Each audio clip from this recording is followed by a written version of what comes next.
జై తెలంగాణ కేసీఆర్ గారి నాయకత్వం ఈరోజు బీఆర్ఎస్ పార్టీ ఆధ్వర్యంలో కన్నెపల్లి పంప్ హౌస్ ను వెంటనే ప్రారంభించాలని డిమాండ్ చేస్తూ బీఆర్ఎస్ పార్టీకి సంబంధించినటువంటి కరీంనగర్ పూర్వ జిల్లా నాయకులందరం కూడా కలిసి కట్టుగా కన్నెపల్లి పంప్ హౌస్ దగ్గరికి రావడం జరిగింది. ప్రభుత్వాన్ని ఒకటే డిమాండ్ చేస్తా ఉన్నాం, కన్నెపల్లి పంప్ హౌస్ ను ఆన్ చేయడానికి మీకు వచ్చిన ఇబ్బంది ఏంది? టెక్నికల్ గా మీరు ఏం కారణాలు చెప్తా ఉన్నారు? ఇందాకనే పెద్దలు వినోద్ కుమార్ గారు చెప్పిండ్రు, పుట్ట మధు గారు చెప్పిండ్రు, ఏ రకమైనటువంటి అభ్యంతరం లేకున్నా, టెక్నికల్ గా ఏ రకమైన ఇబ్బందులు లేకున్నా కన్నెపల్లి పంప్ హౌస్ ను ఎందుకు మీరు ప్రారంభం చేస్తలేరు? నిజంగానే షట్టర్లు క్లోజ్ చేయకపోయినా పోతున్నటువంటి ఏదైతే ఇప్పుడే లెక్క చెప్పిండ్రో 131,000 నుంచి 142,000 క్యూసెక్కుల నీళ్లు ఇలా పోతా ఉన్నాయి. ఈ నీళ్లను పంపు చేయడం ద్వారా మీకు వచ్చిన నష్టం ఏంది? రైతులకు ఏం సమాధానం చెప్తారో చెప్పమని అడుగుతున్నాం. ముఖ్యమంత్రి రేవంత్ రెడ్డిని గాని నిన్న వచ్చినటువంటి మరి ఇరిగేషన్ శాఖ మంత్రి వర్యులు ఆయన ఉత్తమ్ కుమార్ రెడ్డిని గాని మేము డిమాండ్ చేస్తా ఉన్నాం. ఎందుకు పంపులు ఆన్ చేస్తలేరు? ఇయ్యాలటి పరిస్థితి చూసినట్టయితే ఎస్ఆర్ఎస్పీలో నిజంగా కూడా 80 టీఎంసీల నీళ్లు ఉండాల్సింది 36-37 టీఎంసీల నీళ్లు ఉన్నాయి. అదేవిధంగా కడెం ప్రాజెక్టులో 7 టీఎంసీలు ఉండాల్సింది 3 టీఎంసీల నీళ్లున్నాయి. మిడ్ మానేర్లో 27 టీఎంసీల నీళ్లు ఉండాల్సింది 7 టీఎంసీల నీళ్లున్నాయి. ఎల్ఎండి కరీంనగర్ లో 24 టీఎంసీల నీళ్లు ఉండాల్సింది ఇలా 6 టీఎంసీల నీళ్లున్నాయి. అదేవిధంగా ఎల్లంపల్లి ప్రాజెక్టులో 20 టీఎంసీల నీళ్లుండాల్సింది 6 టీఎంసీల నీళ్లున్నాయి. రాష్ట్రంలో ఉన్నటువంటి మరి చెరువులలో నీళ్లు లేవు. ఇలా నాట్లేసిన తర్వాత వానల కోసం ఎదురు చూసే పరిస్థితి ఇలా తెలంగాణ రాష్ట్రంలో రైతాంగానికి దాపురించింది. కానీ కేసీఆర్ గారు ప్రభుత్వంలో ఉన్ననాడు ప్రాజెక్టుల నిర్మాణం ఎందుకు జరిగింది? అసలే గోదావరి నీళ్లను వాడక అనేక సంవత్సరాలను తెలంగాణ ప్రాంతంలో కరువు ప్రాంతంగా వదిలిపెట్టి కరెంటు మీద వ్యవసాయం సాగించినటువంటి రోజులు మర్చిపోవాలని, సస్యశ్యామలం చేయాలని ఈ ప్రాజెక్టులని డిజైన్ చేసి ఎక్కడో ఉన్న నీళ్లను తీసుకువచ్చి అన్ని జిల్లాలకు లింక్ చేసి ఇలా సస్యశ్యామలం చేసినటువంటి విధానాన్ని మర్చిపోయి ఇలా మీరు కావాలని ఎండబెడుతున్నారు. కేసీఆర్ గారిని బదనాం చేయాలని, గత ప్రభుత్వాన్ని నిందించాలనేటువంటి ఏకైక లక్ష్యంతో ఇలా రైతులను ముంచే ప్రయత్నం చేస్తున్నారు. ఇలా ఇంకో కొత్త మాట మాట్లాడుతున్నారు, మేము 9 హట్టు దగ్గరనే ప్రాజెక్టు కడితే ఈ బాధలు ఉండేటి కాదా అని. అరే మీరు పంపు చేయమంటే 9 హట్టు మాట ఎందుకు చెప్తున్నారు? ఇప్పుడే వినోదన్న చెప్పినట్టుగా మీకు చిత్తశుద్ధి ఉంటే ముఖ్యమంత్రి కావచ్చు, ఇరిగేషన్ మినిస్టర్ గారు కావచ్చు, మేమంటున్నాం మాకెటువంటి అభ్యంతరం లేదు. నిజంగా మీరు 9 హట్టు దగ్గర ప్రాజెక్టు కట్టే నీతి నిజాయితీ మీకు చిత్తశుద్ధి ఉన్నదా? ఉంటే ఏమైనా సిడబ్ల్యూసీ గాని కేంద్ర ప్రభుత్వానికి గాని పక్కకు ఉన్నటువంటి మహారాష్ట్ర సర్కార్తో గాని ఇతర రాష్ట్రాలతో గాని ఇప్పటికైనా ఒక్క దరఖాస్తు పెట్టిండ్రా? ఒక్క ప్రయత్నం చేసిండ్రా? దానికి సంబంధించినటువంటి ఏ రకమైన ప్రయత్నం జరిగిందా? కేవలం ప్రజలను మభ్యపెట్టడం కోసమే, కాళేశ్వరం ప్రాజెక్టు కరెక్ట్ కాదని చెప్పడం కోసమే ఇలా 9 హట్టు పేరు చెప్పుకుంటున్నారు. అక్కడ నీళ్లు లేవని సిడబ్ల్యూసీ ఆనాడే చెప్పింది. ఇక్కడ నీళ్లు ఉన్నాయి, ఇక్కడనే కట్టుమని సిడబ్ల్యూసీ సెంట్రల్ వాటర్ కమిషన్ వాళ్ళు ఆ రోజు ఇచ్చినటువంటి నివేదిక మేరకే ఇక్కడ ప్రాజెక్టు కట్టుకోవడం జరిగింది. ఇవన్నీ తెలుసు. మరి ప్రజలను ఇంకా మభ్యపెట్టడం కోసం 20 నెలలుగా మీరు తాత్సారం చేస్తున్నారు, కాలయాపన చేస్తున్నారు. నిజంగా మేము అడుగుతున్న ప్రశ్నకు మీరు సమాధానం చెప్పాలి. ఒకటే పిల్లర్ 20వ పిల్లర్ కుంగింది, దాని పక్కకు ఉన్నటువంటి 2 పిల్లర్లు కొంచెం దెబ్బతిన్నాయి. మేము అప్పటి నుంచి అడుగుతున్నాం, ఈ పిల్లర్ను మరి డైమండ్ కటింగ్ చేసి అక్కడికక్కడనే చేయవచ్చు.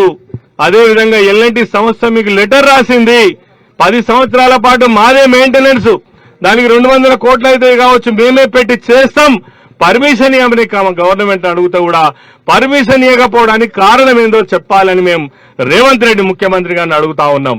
అదేవిధంగా మరి ఈ ప్రాజెక్టు ఆ పిల్లర్లను కనుక కంప్లీట్ చేసినట్టయితే ఈ బాధ ఉండదు.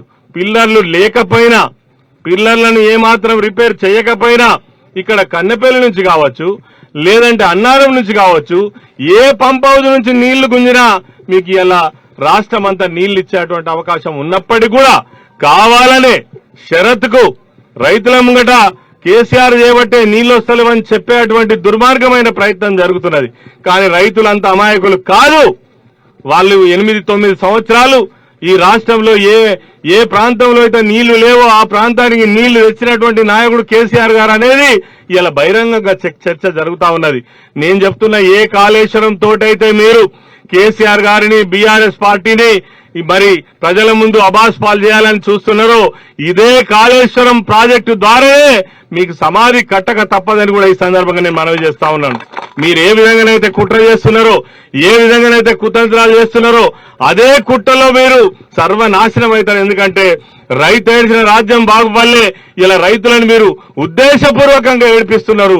మరి కావాలనే ఈ రోజు పంపులు నడిపిస్తలేరు. అందుకే మేము ఒక వారం రోజు సమయం ఇస్తా ఉన్నాం. ఇయ్యాలనే పంపులు ఆన్ చేసేటువంటి ప్రయత్నం చేస్తాం. ఈ మీటింగ్ అయిపోయే లోపల పంపులు ఆన్ చేయాలని కూడా ప్రభుత్వాన్ని డిమాండ్ చేస్తా ఉన్నాం. ఒకవేళ చేయని పక్షంలో ఈ పోరాటం ఏదైతే ఉన్నదో ఇవాళ బీఆర్ఎస్ పార్టీకి సంబంధించిన రైతులు నాయకులే వచ్చిండ్రు. కానీ యావత్తు తెలంగాణ, యావత్తు పూర్వ కరీంనగర్ జిల్లా అంతా ఒక్క దగ్గర కూర్చుండే రోజు వస్తుంది. ఇది మర్చిపోవద్దని కూడా నేను చెప్తా ఉన్నాను. కాబట్టి నిన్న ఎవరైతే ఉత్తమ్ కుమార్ రెడ్డి వచ్చిండో ఈ విషయం మాట్లాడతలేడు. ఈ విషయం మాట్లాడకుండా ఆ విషయం మాట్లాడుతున్నాడు. తర్వాత ఎన్డీఎస్ఏ నివేదిక గురించి మాట్లాడుతున్నాడు. నివేదిక ఇచ్చింది తప్పులన్నీ కేసీఆర్ గారి అని. ఎవరన్నా నమ్ముతారా? ఇవి ఎన్డీఎస్ఏ అనేటువంటిది నిజంగా కూడా మీరు ఉద్దేశపూర్వకంగా ఆపాదించినటువంటి సంస్థ. మేము అడుగుతున్నాం, సమాధానం చెప్పండి. 5 సంవత్సరాల కింద కూలిపోయిన పోలవరం దగ్గరికి ఇప్పటి వరకు ఎన్డీఎస్ఏ ఎందుకు పోలే? అక్కడ ఎందుకు జ్యుడిషియల్ కమిటీ ఎందుకు వేయలే? అక్కడ నివేదిక వారికి ఎందుకు ఇయ్యలే? ఇక్కడ కూడా ఇప్పటికి దాదాపు 20 నెలలు అవుతుంది. మీరు 2024 మార్చిలో మీరు కమిషన్ వేసిర్రు. 7 సార్లు వాయిదాలు వేసిర్రు. ఇప్పటి వరకు నివేదిక ఇయ్యలే. లాస్ట్కి ఏమంటారు? నిన్నగాక మొన్న నివేదిక ఇచ్చి ఈ డిజైనింగ్ అంతా కేసీఆర్ గారే చేసిరని కొన్ని మీడియా సంస్థలు కావాలని ఉద్దేశపూర్వకంగా మరి బదనాం చేసేటువంటి ప్రయత్నం చేస్తున్నారు. మేము ఛాలెంజ్ చేస్తున్నాం. మా శాసన మండలి సభ్యులు, శాసనసభ్యులు కూడా ఇక్కడ ఉన్నారు. రేపు మీరు దమ్ము ధైర్యం ఉంటే కాళేశ్వరం ప్రాజెక్టు మీద ఇదివరకే మా కేసీఆర్ గారు, అదేవిధంగా కేటీఆర్ గారు, హరీష్ రావు గారు, ఆనాటి ఉన్నటువంటి ఇరిగేషన్ మంత్రి గారు శాసనసభలో ప్రజల పక్షాన లక్షల మంది, కోట్ల మంది చూస్తున్నటువంటి సభ ద్వారా మీకు సరైనటువంటి సమాధానాలు, మీరు సమాధానం చెప్పలేనటువంటి అనేక విషయాలు ప్రాజెక్టు గురించి అనేక సార్లు చెప్పినప్పటికీ కూడా అదే పాడిందే పాడురా పాస్వన్ల దాసరి అని 1,00,000 కోట్ల కుంభకోణమని ఇదంతా ఎక్కడికి పోయింది? ఈ పంప్ హౌస్లు ఏమైనాయి? ఈ 100 కిలోమీటర్ల కాలువలు ఎటు పోయినాయి? దీని కింద పోయిన భూములకు పైసలు ఎక్కడికి పోయినాయి? టన్నళ్ళు ఎక్కడికి పోయినాయి? పంప్ హౌస్లు ఎక్కడికి పోయినాయి? రిజర్వాయర్లు ఎక్కడ పోయినాయి? 141 నీళ్లు టీఎంసీల నీళ్లాగే రిజర్వాయర్లు ఎట్లా కట్టుడైంది? ఇవన్నీ నీళ్లు ఎట్లా వచ్చినాయి? ఇంత జ్ఞానం లేకుండా మాట్లాడుతున్నారు. ఇవన్నిటి కూడా ప్రజలు గమనిస్తున్నారు. అందుకే మేము డిమాండ్ చేసేది ఒక్కటే, ఖచ్చితంగా కన్నెపల్లి పంప్ హౌస్ ద్వారా వెంటనే పంపులను ఆన్ చేసి రిజర్వాయర్లు నింపాలి. అదేవిధంగా అన్ని గ్రామాలలో ఉన్నటువంటి మన చెరువులను నింపాలి, చెరువులను కుంటలు నింపాలని ప్రజల పక్షాన, రైతుల పక్షాన డిమాండ్ చేస్తున్నాం. దానికోసమే ఈ రోజు ప్రత్యక్షంగా కన్నెపల్లి పంప్ హౌస్ దగ్గర ఈ కార్యక్రమాన్ని తీసుకోవడం జరిగింది. ఇటు కార్యక్రమానికి మరి అనేక మంది మరి నాయకులు, కార్యకర్తలు, రైతులు చాలా మంది రావడం, వారందరికీ కూడా ప్రత్యేకమైన ధన్యవాదాలు. మరి ముఖ్యంగా మంత్రిని, మాజీ శాసనసభ్యులు పుట్టమది గారు ఈ సమావేశానికి అధ్యక్షత వహించడం, పెద్దలు వినోద్ కుమార్ గారు, విద్యాసాగర్ రావు గారు, అన్న ఎల్రమణ గారు, అదేవిధంగా కోరకంటి చందర్ గారు, రవిశంకర్ గారు, మా మాజీ జడ్పీ చైర్మన్ వర్షిణి గారు, అదేవిధంగా రస్మై బాలకిషన్ గారు, ఇంకా వసంత గారు, అదేవిధంగా రఘువీర్ సింగ్ గారు, గంటరాములు గారు, ఎల్లాల శ్రీకాంత్ రెడ్డి గారు, పేరు పేరున మా దాసరి మనోహర్ రెడ్డి గారు, మాజీ శాసనసభ్యులు పెద్దపల్లి, అదేవిధంగా చెల్మెడ లక్ష్మీకాంతారావు గారు, అందరూ కూడా ఉమ్మడి కరీంనగర్ జిల్లా నాయకులందరూ కూడా ఈ కార్యక్రమానికి రావడం జరిగింది. దివాకర్ రావు గారు పెద్దలు, మరి నారదాస్ లక్ష్మణరావు గారు మాజీ శాసనసభ్యులు, ప్రతి ఒక్కరికి పేరు పేరున చాలా మంది ప్రజాప్రతినిధులు రావడం జరిగింది. అందరికి కూడా తెలంగాణ ఉద్యమ పక్షాన బీఆర్ఎస్ పార్టీ పక్షాన మీ అందరికీ హృదయపూర్వకమైన ధన్యవాదాలు తెలియజేస్తూ జై తెలంగాణ, జై తెలంగాణ. కేసీఆర్ గారి నాయకత్వం, కేసీఆర్ గారి నాయకత్వం. ఇప్పుడు పంప్ హౌస్ దగ్గరికి అందరు పోవాలి, అటోళ్ళు ఇటోళ్ళు పోడు కాదు, పంప్ హౌస్ దగ్గరికి ఖచ్చితంగా ఆడికే పోవాలి.